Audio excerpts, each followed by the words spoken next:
আসলে একটা অনুষ্ঠানে যিনি সভাপতিত্ব করেন তাদের একটা ভ্যালু ক্রিয়েট করে সবার সভাপতি, তাই না? অনুষ্ঠানের সম্মানিত সভাপতি মধ্যমণি আমাদের সকলের শ্রদ্ধাভাজন জনাব শেখ আবুল কাশেম স্যার এবং 22শে রমজানে বাইতুল মোকাররম অডিটোরিয়ামে আমাদের ভোলা রত্ন একটা করতালি হোক আমাদের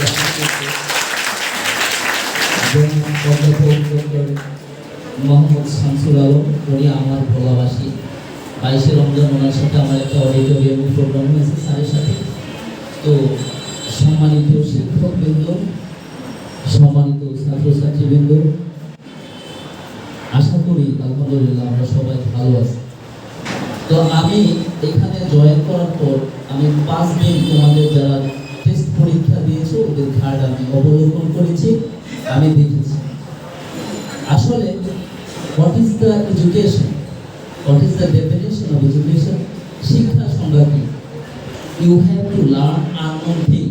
তুমি যেটা জানো না এটা জানাই শিক্ষা। এখন এট ফার্স্ট ম্যানারিজমে আসো। আমরা 8 জন টিচার তোমাদেরকে, তোমরা কি ক্লাস 1, 2, 3, 4 এর বাচ্চা?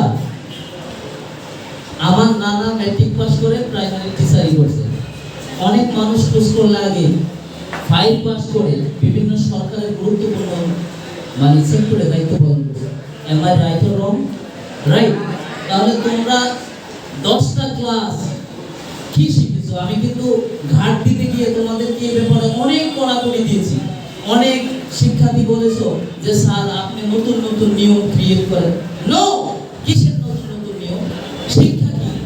শিক্ষা হচ্ছে কি তোমার যদি আচরণগত, your education just a piece of paper, তোমার সার্টিফিকেট হচ্ছে এক টুকরা কাগজ, but your behaviour always seen others people. তোমার আচার আচরণ সবসময় ফুটে উঠবে অন্য মানুষের সামনে। This is called education. তো আমি আরেকটা প্রসঙ্গে একটু আলোচনা করব, সেটা হচ্ছে পরীক্ষা হলে প্রশ্ন বোঝা একটা পরীক্ষা।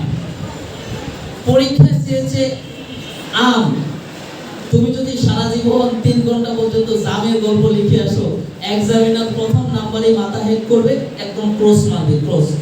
এরপরে আমি সৃজনশীল, তোমাদের যাদের যাদের ক্লাস, আমার সৃজনশীলের উপর একটা ট্রেনিংও আছে আলহামদুলিল্লাহ, নিউ কারিকুলামের উপর আমার ট্রেনিং আছে। আমি তোমাদেরকে কিন্তু সৃজনশীল কয়েকটা ক্লাসে আমি গিয়েছি, সৃজনশীল বুঝিয়েছি। তোমরা বলেছো স্যার সৃজনশীল এইভাবে যদি বুঝি, একটা সৃজনশীল যদি তুমি বোঝো 1 কোটি প্যাসেজে তুমি অ্যানসার করে দিয়ে আসতে পারো। সৃজন মানে কি? সৃষ্টি করা। সৃজনশীল মানে কি? উপস্থিত ক্ষেত্রে উদ্দীপক পড়ে তুমি একটা তোমার ক্রিয়েটিভিটি ইমপ্লিমেন্ট করে দিয়ে আসবা। দ্যাট ইজ কল্ড সৃজনশীল। সৃজনশীল মানে কি? ওই যে বই গদ বাঁধা 100 পৃষ্ঠা পড়ছো, এই 100 পৃষ্ঠা পরীক্ষার হলে কি লিখতে হবে? কথা বলো না কেন? আবার একটু জোরে না, এই যে ম্যানারিজম লুজ করে ফেলছে। তাহলে তোমাকে প্রথম এট ফার্স্ট তুমি প্রশ্নপত্র ভালোভাবে আন্ডারস্ট্যান্ডিং করতে হবে, এরপর তোমাকে লিখতে হবে, রাইট ডাউন করতে হবে। এরপরে আমাদের যারা টিচার আছে তারা অন্য স্কুলের ঘাট দিবে, তোমাদের যারা ঘাট দিবে তারা অন্য স্কুলে, ঠিক আছে? তাহলে তুমি প্রশ্নপত্রটা দেওয়ার সময় একটা হল রুম, তুমি দাঁড়িয়ে যিনি পরিদর্শক তাকে সালাম দিবা, আসসালামু আলাইকুম, ঠিক আছে? সালাম দিবা, তারপরে দাঁড়িয়ে কোশ্চেনটা নিবা, সফটলি বিহেভিয়ার করবা, দেখবা তোমার প্রতি যারা পরিদর্শক তাদের একটা সফট কর্নার হবে। আর তুমি যদি কেস ম্যাচ করো, তোমাকে সে প্রথম নাম্বারে টার্গেটে রাখবে, তোমাকে ঘাড়ও মারাইতে দিবে না। এই জন্য ব্যবহার এট ফার্স্ট তোমাকে বিল্ড আপ করতে হবে।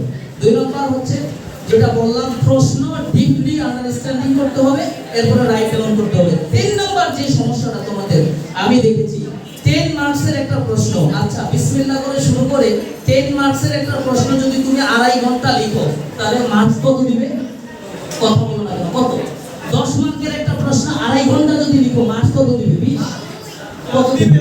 8-9 দিবে। তাহলে এটা পরীক্ষার হলে টাইম ম্যানেজমেন্টটা so essential for all exam candidates. এটা খুব গুরুত্বপূর্ণ। তুমি পরীক্ষায় 3 ঘন্টা প্রশ্ন লিখতে হবে, কয়টা এটা আগে ভাগ করে নিবা। 7টা প্রশ্ন আমি ভাগ করেও ক্লাসে দেখিয়েছি প্র্যাকটিক্যালি। তুমি যে প্রশ্নটা 20 মিনিট লিখবা, 20 মিনিট শেষ, স্টপ। কারণ তোমাকে 10 মার্ক যদি লিখো, এক্সামিনার 5, 6, 7, 8 দিতে পারে, কিন্তু একটা প্রশ্নই যদি তুমি ব্যবহারের মতো 2.5 ঘন্টা লিখো, তোমাকে 20 দিবে? বিজ্ঞান। এরপরে লাস্টে তোমাকে রিভিশনের জন্য অনলি 10 মিনিটস রাখতে হবে। রিভিশন তুমি লিখতে গেছো সম্ভাবনা, মন নিচে ভ দেও নাই। আমাদের জাতীয় সম্পদ, এখানে মন নিচে প দেও নাই। এটা তুমি রিভিশনের জন্য 10 মিনিটস রাখবা।